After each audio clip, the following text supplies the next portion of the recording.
Hi. Great to see everyone turning out on a rainy, gloomy day for some wonderful po-po. Alice Templeton is going to read first. This is it's her first book, but it's written with the assurance of a real poet in a round, suggestive, traveling language. It's a book that moves between worlds. It begins in Berkeley, and then it goes back to Tennessee, to the farm that Alice grew up in, and it plumbs that world and then says goodbye to it at the end. Alice is also a scholar. She has a book on the poetics of Adrian Rich, and if you wanted to check her out as a reviewer, Marilyn Cowett, she's got an article on a new book by Marilyn Cowett. So let's give her a warm welcome, Alice Templeton.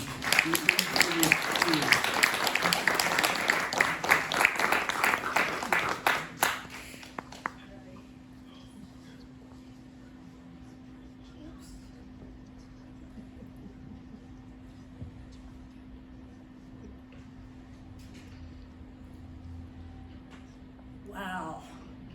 Thank you all for coming out on this day. I know it was maybe hard to get out of the couch, but I hope you'll be glad that you did. I know you will. Carol's poetry is so beautiful. I'm really honored to be reading with Carol. We've known each other for quite a while, but we really only met in person very recently, so we were Zoom sort of partners for a while.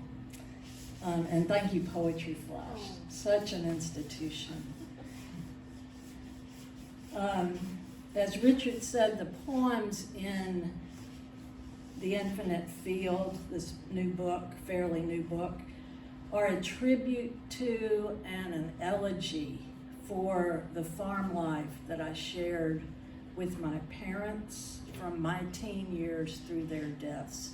So really for several decades, the farm was a touchstone for me and for all of my immediate family.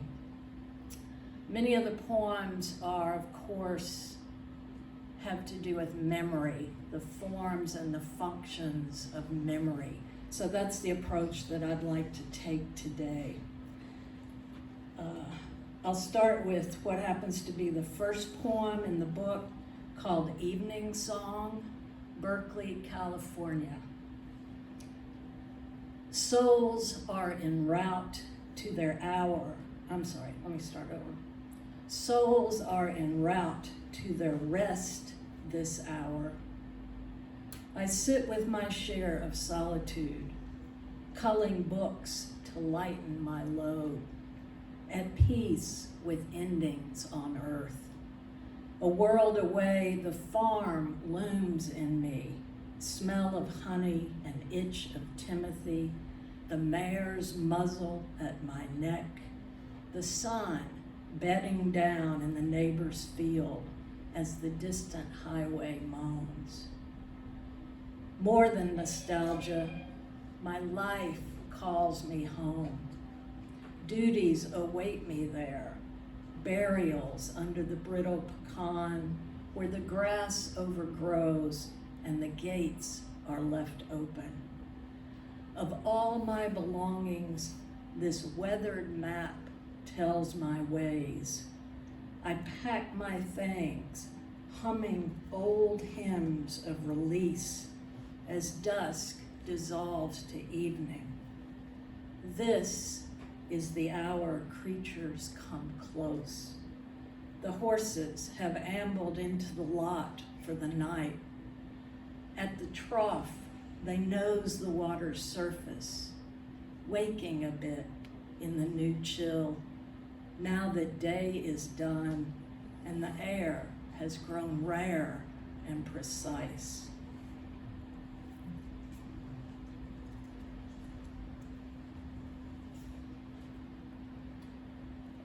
Lesson.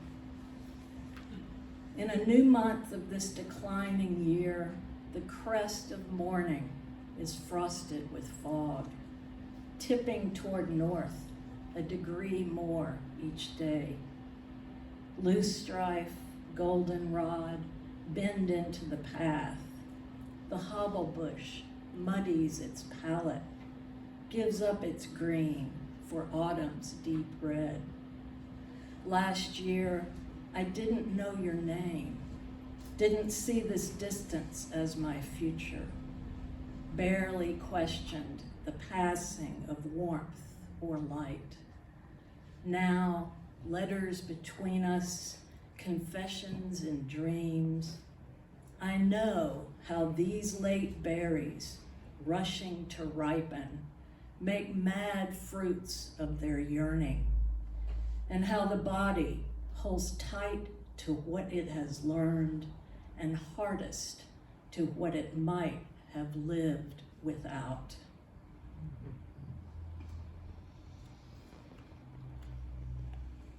So that first poem was a kind of enactment of memory, and the second one more of a kind of almost a discussion of it. And this one is a little bit of both, really. Return. So this poem begins with a quote from Emerson's essay, Self-Reliance. And here's Emerson. In every work of genius, we recognize our own rejected thoughts. They come back to us with a certain alienated majesty. Return.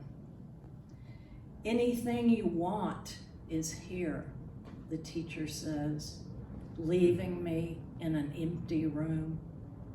At last, my mind surrenders. The park beside the river, benches facing the water. Even the power boats struggled against the wind.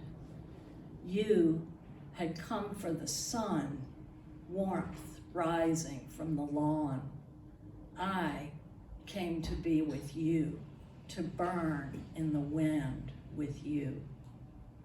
I see you now, no work of art, but still you fill me, my own rejected thoughts, my slow afternoons, face down in the bottom drawer, a photograph I can't bear to view. Anything you want is here, including what I cannot have. It returns to me now, long banished, wild from exile, you by the railing, gazing into the river, into the cut of the wind. Simple picture, the proper sun, the return, a terrible, exact exposure. What I cannot have comes back to me as nights of reaching, impossible arches spanning black water.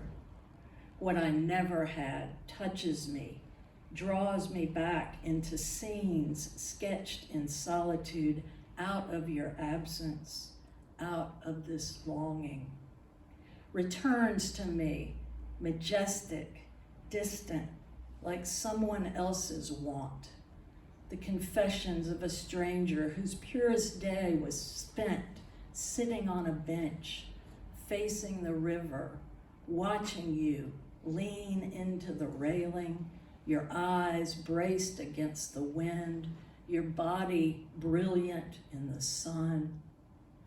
And all my buried thoughts, all my narrow afternoons, breaking open like the same delicate lens, breaking and breaking again, returning again and again.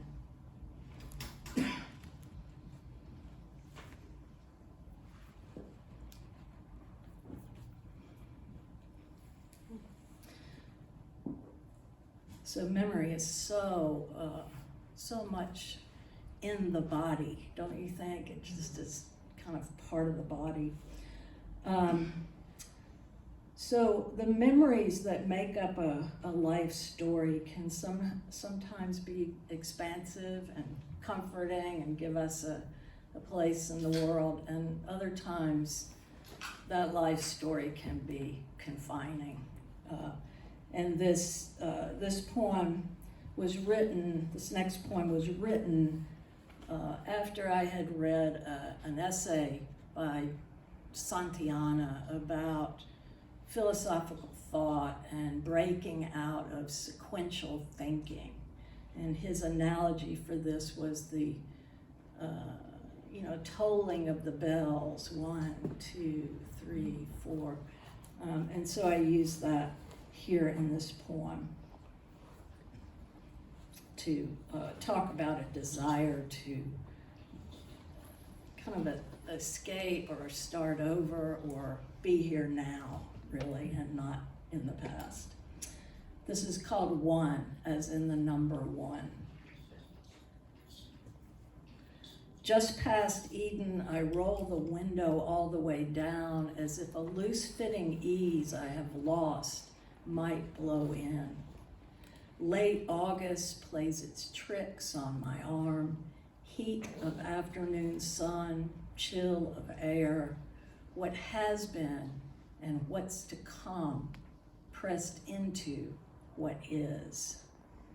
Today I drive, resisting the hours the church bell tolls. 1, 2, 3, resisting my instinct to make the usual sense of now. I wanted to start new, to leave the logical bells behind and simply live, a being soft and unbreakable beside you. I wanted to start from here. No hindsight, no plot compelling me. But thought cannot help but count, fashioning stories backward, forward, pretending to explain. Every telling stings. Grief is long, my night watch monotonous. Do I live my life or carry its books? Can I pop a knuckle and not wish it for the other 9? Or spit to the ditch without comparing how close? 1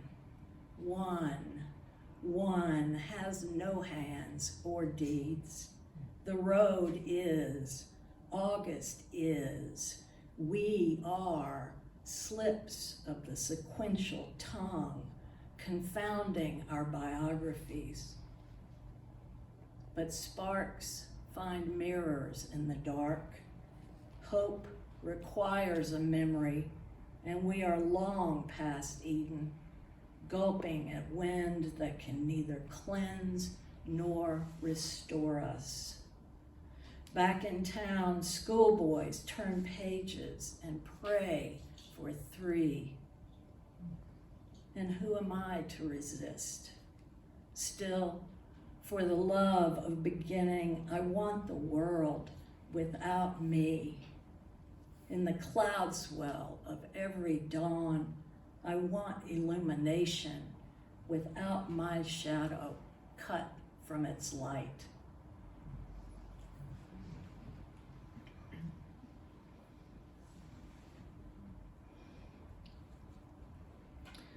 So continuing the theme of how a life story can project expectations on us. This is a poem that features my cousin who was Down syndrome, and he had, among his many unusual hobbies, he liked to cut out pictures of wedding and engagements announcements out of the local once-a-week paper and tape them onto shirt cardboard. He had stacks of, it didn't matter whether he knew the people or not. This was just one of his interesting habits. So I think you will see how there is an expectation of continuity and sequential, a sequential life. Home wedding. In the house of blessed undertakings and mistakes, another ritual amends the family album. The gallery is shuffled on the staircase wall, the photograph stolen if the cousin doesn't get his own. Cologne, tuxedos, the men underneath, his favorite men. He yammers and rocks, swearing to cherish the gift of that portrait always. In the end, the marriage will fail, an undoing the cousin cannot comprehend, having laid out the scissors and ruler, having labeled the cardboard on which he seals the picture with tape that will yellow like scotch itself, turn brittle as the wallpaper on the stairs.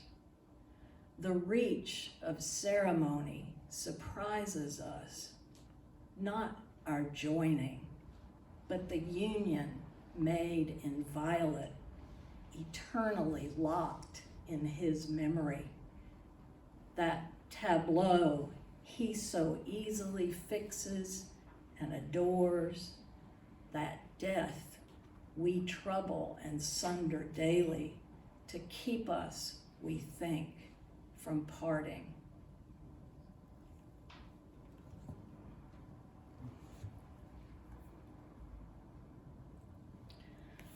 Carol and I were just talking about the fact that both of our mothers, my mother's gone, hers is still with us, had dementia, Alzheimer's or dementia.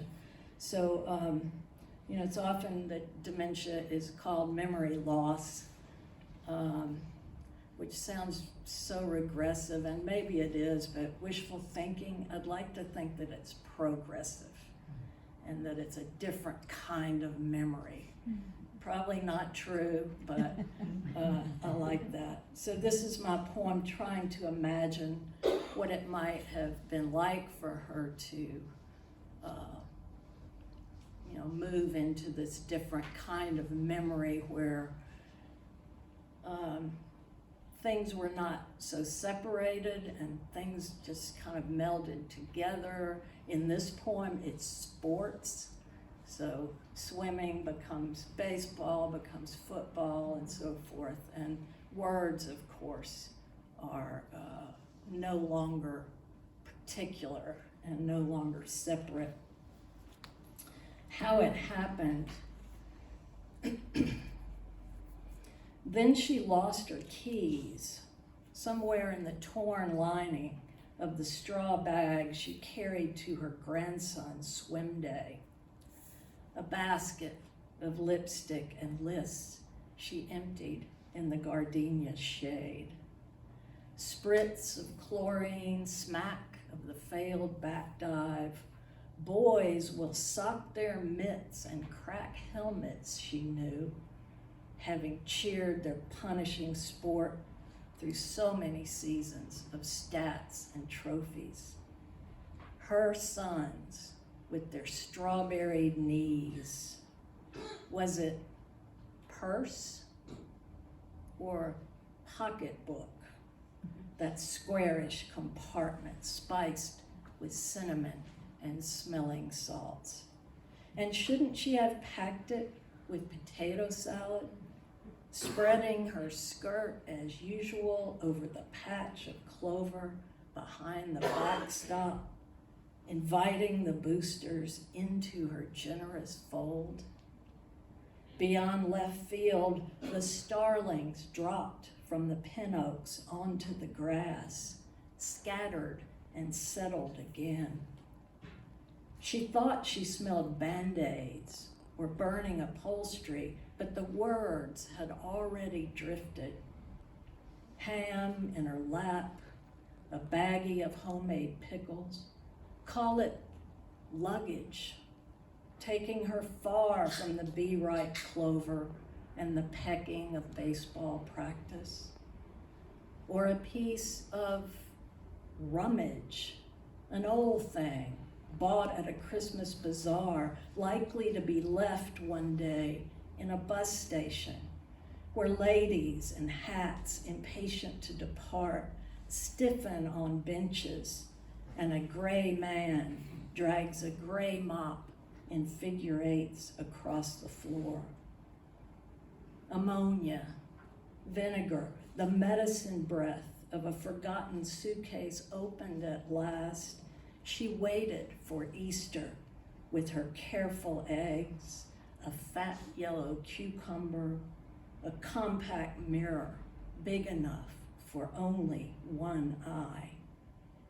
Then she lost her name, greeting everyone as long expected guests, passengers, janitors, porters, neighbors returning, cousins come home to stay and be fed.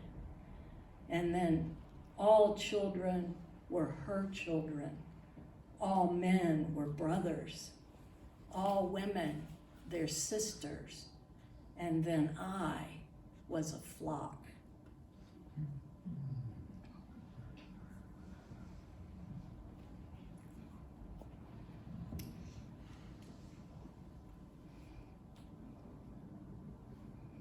So I started my writing life out as a songwriter, and I think these next two poems kind of reflect that. It seems to me that a lot of poetry is a kind of great marriage between memory and invention. And so in these next two poems, I've invented a character to carry some of the emotion of the poems. So this is Prayer of the Farm Child. O God, O sweet potato, cut by the tiller's bent tine, where is my hand's best work? They raised me, taught me dirt, the truth of giving out day after glorious day. In the horsetails of wet hay tossed out upon the earth, steaming under the sun, I saw each strand become itself, and I took for my own the complication of tending one blade at a time into the fragile light.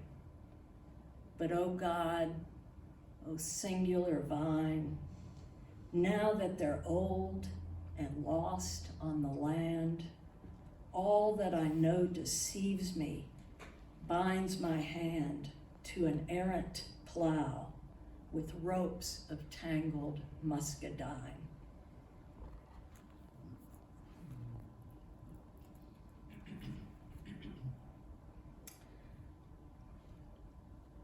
The farm child's farewell.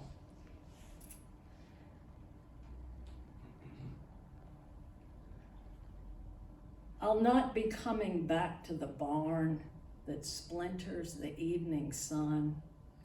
The well will seize without my help. The twisted calf will take its toll. The mailbox crushed by the drunken fool can lie in the ditch for the men in orange. I won't be bending for bent old things kept in the smokehouse hold. No more will I breathe diesel fumes over rough, unready ground, tearing the foxhole, troubling the bees, blowing a tire before noon. Nor will I answer the midnight call when teenage tragedy flips in the field. I won't watch wheels in slow roulette among the bovine crowd, or name the newly born and doomed, or feed the ones to be fed. No heroes will I add to the graven list in the county's memorial plot. My people will keep their dates and peace under limbs that fall or not. Tornadoes can come, horses can kick. There's no one left to bleed. After so many years in second gear, my life is finally here. All is safe now. I can go. It was no one's fault, and I am no one's worry.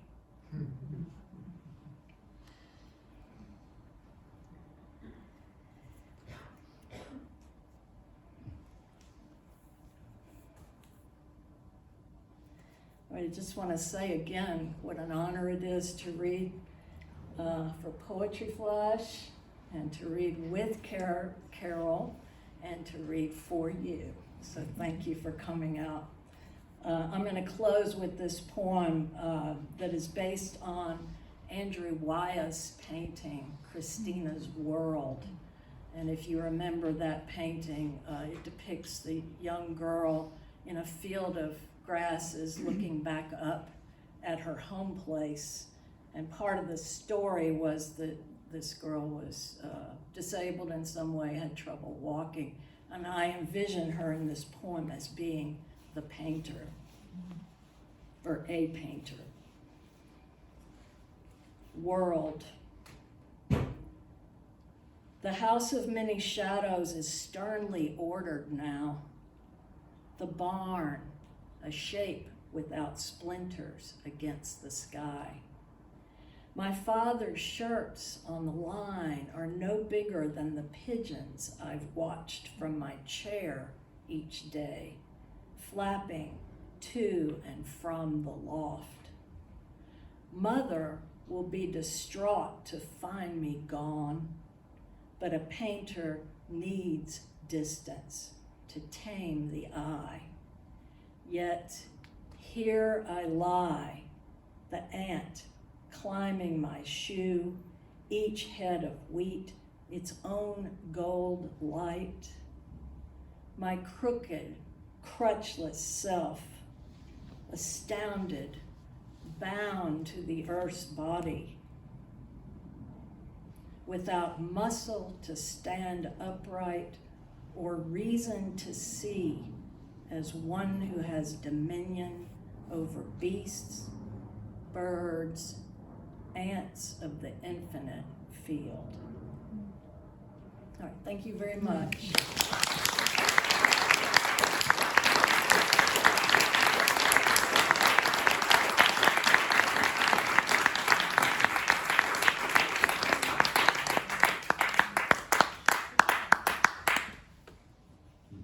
Alice Templeton. Now, Alice ended with a painting, and Carol Moldaw is beginning with paintings and models and artists, muse. Go Figure is the title of, I believe it's your 7th book. And it's in a spare, intelligent language, a language of wit and investigation. And there's a lot of poetry about human relations, the husband and wife who write about each other and what that's like, and poems to a daughter.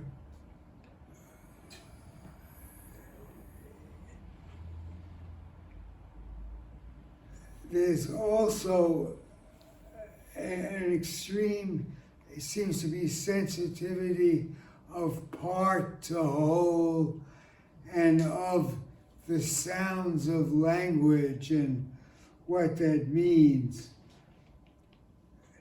I'm just going to read a short squib on a poem that's set in the Conservancy of William Merwin in Hawaii.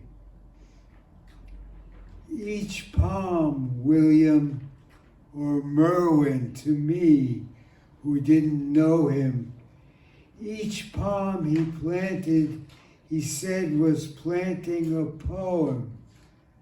And surely he approved of the way the two words chime, the inner pith of each with its own texture, the palm's creaminess, the long O of a chanted Om in the first skipping stone of poem's two-syllable drop down its wishing well. So let's give her a warm welcome, Carol Moldaw.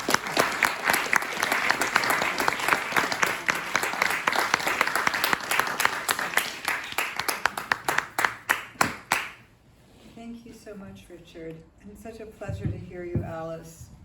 Oh, okay, is that better? And to be here reading for Poetry Flash and Joyce and Richard again. I haven't lived here for 40 years or so, but Berkeley will always be one of my dearest homes. And thank you all for coming. Oh, good, the correct glasses to hear me. So I'm going to read mostly in order. I mean, obviously not every poem, but just to get the arc of this book. And it's hard for me to know what to say about each poem, but I'll just start here. Visiting the river after having moved away. The treads of my boot soles, hard pack, block print, ideograms in river mud. Which will outlast which? The melancholy of returning here, or the pattern made from it?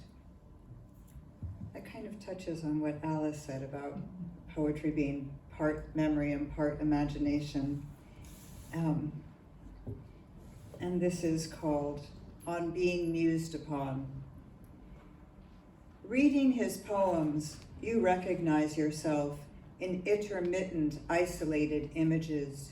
Your scent, your nape, your hair, an arrangement of flowers you once placed at the center of a long table.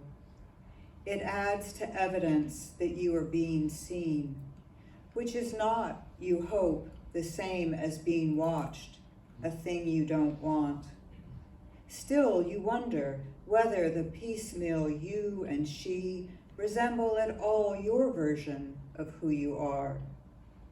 You may be seen, but your nature is to feel disappearingly visible as vape smoke, as the scentless rings your daughter perfects as she begins to separate her identity from you both, from how or how not she is seen.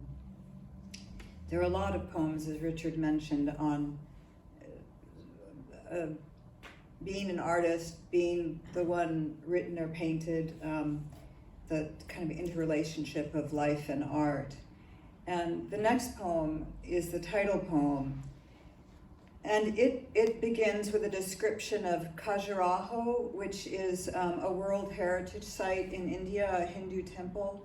and the facade of that is covered top to bottom with erotic sculptures. And you'll see. Go figure. In her and her and her I saw myself, in carved sandstone, a voluptuary, my neck coiled to face my back twisted to pinch and raise for inspection a small patch of almost out of reach skin. One foot planted, the other on toe, my toes on a narrow ledge high up the temple's facade. I'm unfazed by gaze of mason, acolyte, or tourist. And in her, also slightly coiled, rising out of the bath under a painter's gaze, I saw myself stepping over the tub's rim, sideways into the easel like a towel. You call me by the painter's name, a Lautrec, a Degas. Myself in veined marble, my towel now draped like a veil, or etched in a notched crosshatch illusion of fishnets. Hewn in block, empaneled in canvas, versions sketched, filmed, celluloid digitized. Countless iterations find me poised as if alone at the mirror, examining eye, lip, brow, brush and palette in hand. The mirror goes back to grit, a sand that can't reflect, but absorbs the noon sun I peer up into, as into a museum's directed and calculated light, as into a church's perpetual dusk, cinema's blackout velvet. I'm gonna get some water.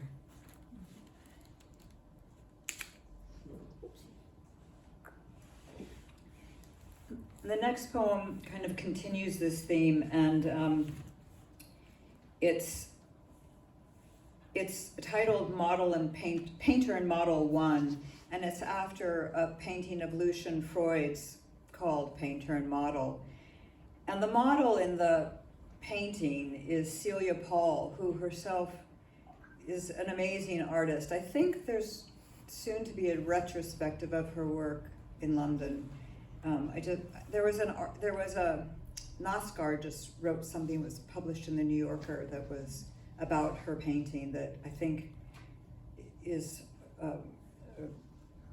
for that retrospective. In any case, she's also an amazing writer, and one of her memoirs called Self-Portrait, I read while I was writing some of these poems, and it really dovetailed with some of the things I was thinking, and also probably furthered my thoughts. So there's two poems that I'll read that she's involved in. And this first is Painter and Model 1. Because she paints barefoot, she's barefoot in his painting of her painting. Well, not painting, but modeling for him as the painter she is, and gazing toward her ostensible model, splayed nude on a battered brown leather Chesterfield. Well, not gazing, her eyes as he painted them are downcast, the lids closed. If they were open, it seems by the bowing of her head that she'd be looking at the model's outthrust knee, though what the viewer notices first and foremost is what the paintbrush idling between her clasped hands is angling toward, the model's resting uncut cock. Both her inner and his outer gaze are ambiguous, distanced, his attending somewhere beyond the painting he's in, perhaps focused on the back of the canvas being painted as he lies there, or on the fanatical painter, not her standing at his side, who he did in fact model for, but the one outside the frame, who positioned, checked, repositioned them both, on and on, just so, or beyond him, and in a reverie of the imagined future, onto us, our scrutiny. Akimbo, one knee rests on the couch's pock-marked back, while the other extends over its edge, the weight of his heel on the floor, his curled toes pointing toward the same heap of squeezed out paint tubes and crisscrossing brushes that her right foot is on the periphery of, her toes pressing on a tube that's oozing olive green. To me, this, a bottom left center tangent made by the intersection of lines each set of toes invisibly extends, is the painting's not so secret heart. Her smock dress, used as her paint rag, is its own action painting, the cornered walls, a fresco's undercoat. And this is Painter and Model 2. And it was also written, there's palm trees in it, which it was written at the Merwin Conservancy, Painter and Model 2. Toggling between the backlit blank screen and palm-filtered early morning light, I keep rubbing the same flat stone of thought, comparing myself to an artist I admire, who wrote of how, painting a self-portrait of herself painting, she remembers sitting for portraits of herself her lover painted, his artful assertions of blunt dominance. She's more single-minded than I, more ascetic, solitude, self-denial, intrinsic to her calling. But we both hate being pinned like a prize specimen to someone else's corkboard, tagged as his muse with the subcaption, artist, read for me, poet, in her own right, a slyly disguised diminishment of who and what we know ourselves to be.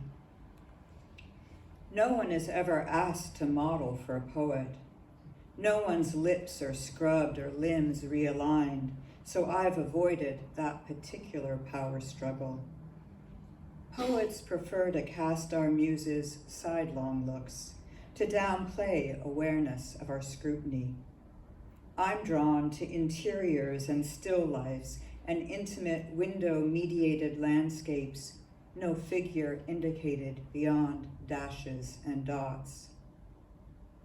Isn't every poem, though, every painting, no matter what, in the end also a self-portrait?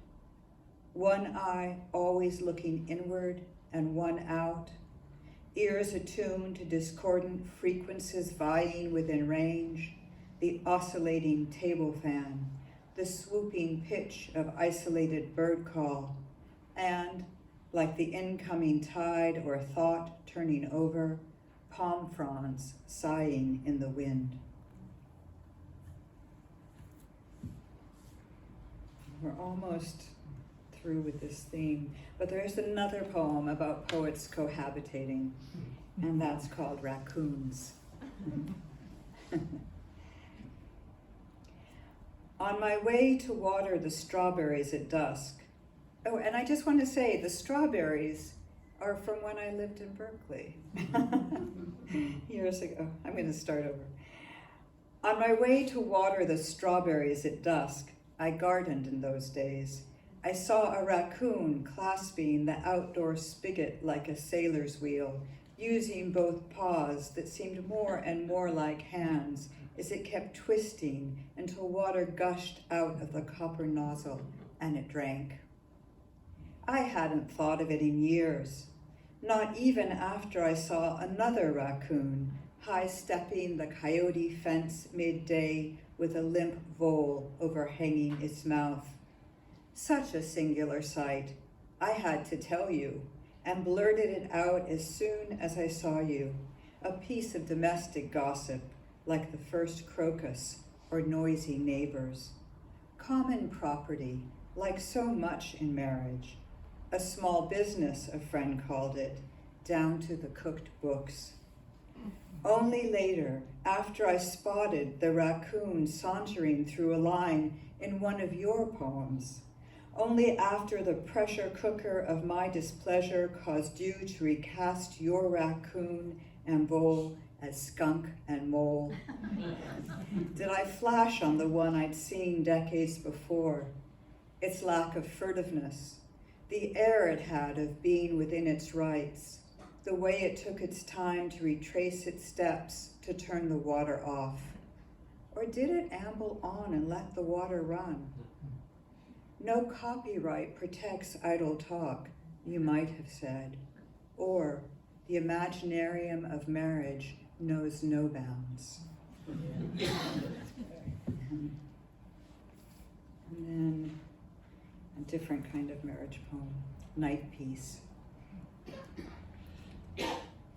Disoriented after we moved, I'd stumble on the equally insomniac moon all hours of the night, rolling from window to window, inching north as it traveled west, and slowly deflating as if pinpricked by the burr of a star. No matter what shape it was in, directly overhead the moon eluded me until a skylight would narrowly capture its brilliance heading for the drive. From our new entry's glass panels, I'd watch my old pellucid friend glide across the canyon and gild the Jemez before it sank like a coin in a slot, leaving me to find my way by feel to my side of our newly unfamiliar bed. And then this poem, Northern California, now it could be called Southern California. Anyway, it's Northern California. Bulbous ropes of kelp the tide stranded, sandstone sea break cliffs, eucalyptus groves, a hammock strung between redwoods. Up scuffing dust with the pointy tips of my riding boots, walking down the barn at camp, the Montecito Sequoia camp for girls. Lifting the canvas flap and leaning out of the top bunk in my flannel nightgown to whiff cold air and be dazed by stars. Shiny saw-toothed leaves of the live oaks scattered through hills tawny with foxtails. Camellia bushes, oleander, bougainvillea. A bluff of salt-pocked Monterey cypresses twisted in the same configuration like 50s teens, the boys with wind-blown ducktail flap tops. No sooner had I finally let on to myself that this was my psyche's landscape than it burst into hellish, unquenchable flames. It's, nothing else to say on that. Just heartbreaking. Well, this, sometimes I feel like introducing this as an ode about being a mother, but it's actually a villanelle. So it's not an ode, but it is about being a mother, and a villanelle, probably many of you know, is a repeating form. You'll hear the rhymes and the repetitions. It's called Not a Clue. I've years of clues and no clue about the seductive voice in your head telling you what not to do. Whether or not it's true, you said that voice was shed. I've years of clues and no clue. Motherhood daunting as voodoo. I'd need the skills of a Jedi to know what not to do. Or a saint, someone who knew how not to try to pry you out of bed. I've years of clues and no clue. Things revert to normal, as if on cue. I know I've been misguided, telling you what not to do, and zoned out on the bedspread, feel the nausea of it anew. I've years of clues and no clue what not to do.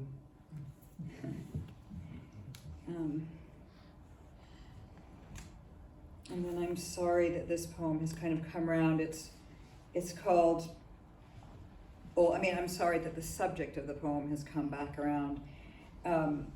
It's called Olmec, and it was written when was that? 8 years ago or something, when the family separations at the border first became widely known. And it brings that together with my long interest in the figure of the jaguar, the shamanic jaguar from the Olmec tradition in Mexico, Olmec. The bone crushing pain of turning into a jaguar, palpable in the shaman's cleft head, carved in basalt or jade, in his down-turned, squared-off open mouth, lips stretched and dilated in birthing, in a scream. Try to imagine yourself crossing from one world of pain into another, the quiet needed to summon the fury needed to catapult you over. For the umpteenth time, until entranced, I trace talismanic cascade of curlicues copied from an old book. Images smuggled out from the border, TV loops stream into my closed eyes. In no other world but this, we watch as mother is again and again torn from child, no glyph known for repair. And now I'm going to turn to, I think, 3 or 4 poems that are about my own mother. And not the first one so much as the other ones, really are also meditations on, as Alice was saying, on dementia and Alzheimer's. But this one is called Arthritis. Save your hands, my mother says, seeing me untwist a jar's tight cap, just the way she used to tell me not to let boys fool around or feel my breasts. Keep them fresh for marriage, as if they were actual fruit. I scoffed to think they could bruise, scuff, soften, rot, wither. I look down now at my knuckly thumbs, my index finger permanently askew in the same classic crook as hers, called a swan's neck, as if snapped, it's that pronounced. Even as I type, wondering how long I'll be able to, each joint in my left hand needing to be hoisted, prodded into place, one knuckle like a clock style clicking as it's turned to open, bend or unbend. I balk at the idea that we can overuse ourselves, must parcel out and pace our energies so as not to run out of any necessary component while still alive. The definition of necessarily suffering change over time. The only certainty is uncertainty I thought I knew, so ignored whatever she said about boys and sex, her version of a story, never mine. It made me laugh the way she made up traditions, that we didn't kiss boys until a certain age, we didn't fool around. What we? What part of me was she? No part I could put my finger on. How odd then, one day, to find her half napping in her room, talking first to herself and then to me about a boy she used to know, her friend's brother, who she kissed, she said, just because he wanted her to. Now why would I do that, she mused, distraught anew and so freshly stung by the self-betrayal. I reached across the gulf my father left to her side of their bed and stroked my future hand. Let's see. And this is,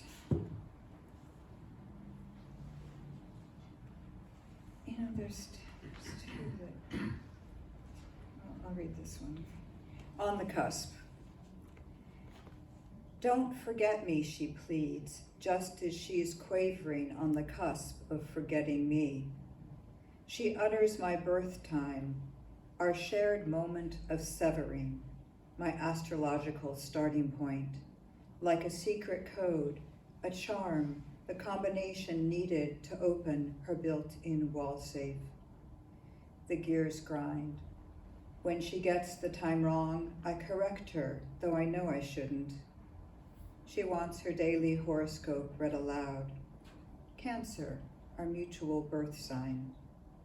What she says she did wrong doesn't match what I think, but I let all that go. She did nothing wrong. Look how we turned out. Aren't we your proof? Don't forget me, she repeats. 909. Let's see. This is called FaceTime. It makes a kind of cockeyed sense that my mother lingers so robustly long after her mind has left the party. She was an Uber hostess after all, and the caterers, no, the caregivers, haven't gone home.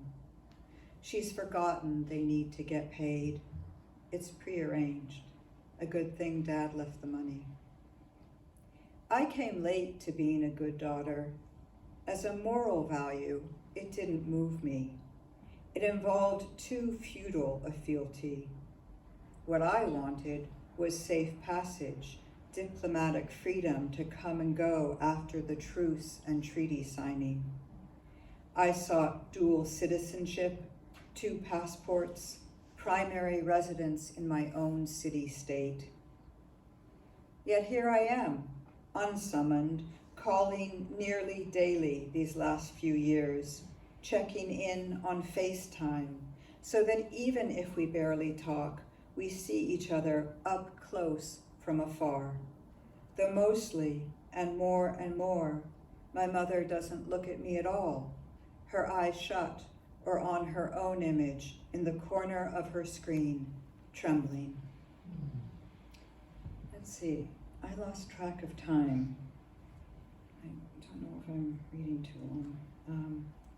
But I do want to read this, another poem that you just kind of wish wasn't so timely. I wrote this during the pandemic, which explains some of it, and it's called Road Trip to Planned Parenthood. It rained overnight, refreshing the earth. The air wasn't yet warm, the leaves not fully unfurled. It was the height of the virus, the first wave, with clinics in 7 states closed and ours booked. We found one within a day's round trip. I hadn't driven in weeks, for days hadn't been past the bottom of our drive to pick up the paper at 6 and the mail at 1. We got a doctor's note in case the state's border was sealed. Unable to schedule time-sensitive procedure in state, please allow through. No one stopped us and we made good time. Only one hazmat-suited protester outside the 2-block buffer zone shouldered a sign stapled to a plywood cross that proclaimed a woman's regret inevitable. I kept both hands tight on the wheels so as not to flip him off as we drove by. In the parking lot, the cars were spaced for social distance, the appointment mostly by phone, each car a semi-private glass-sealed intake room. At intervals, the door opened to let someone in or out. Up and down the path, everyone wore a mask, but with no legal necessity, not yet, to hide. I just wish these things would go away. Let's see. Richter scale. I think I'll read 3 more. Richter scale. Short ones. If this were a crowdsourced blueprint for the resistance, it would tell you what action to take. But it won't, it can't, isn't, I'm afraid, built that way. It wants, instead, to daydream, to remember a sunset when a bevy of deer vogued in the meadow, all looking up at the same time while grazing, all 5 tilting their heads at the same angle, their tails held up like rattles about to twitch. I scroll news the way my father followed stocks, sensitive to the smallest tremor. A seismograph, a lie detector needle, my pen, its doodles on the scratch pad. In slow motion, who can tell which way things will fall? History in real time. The deer scatter when I blink. And this is Scavengers. One by one, 6 or 7 ravens settle on the polished rim of our front courtyard's bowl-cut stone fountain. They cool their claws in the overflow, pecking at the placid water, a hint of gurgle at its center. From the window, I see them convening, conversing, but can't tell why a flock is called an unkindness. To get at that, I'd have to be out among the carrion. When they leave, they lift off in one great rustle snap. And then I'll end. This is the last poem in the book, and it's called Meditation in the Open Air Garage. Leaves have no choice but to articulate the wind. Aspens like zills, a glint and a tilt, the willow, a lone zither. Riffling the cottonwoods at dusk, winds find me cushioned against the concrete in the open air garage, facing the trees, the drive, the road, the mountains up the canyon's other side, until an onrush bellows, a mindless, heartless ecstasy through the empty sack of me. Thank you.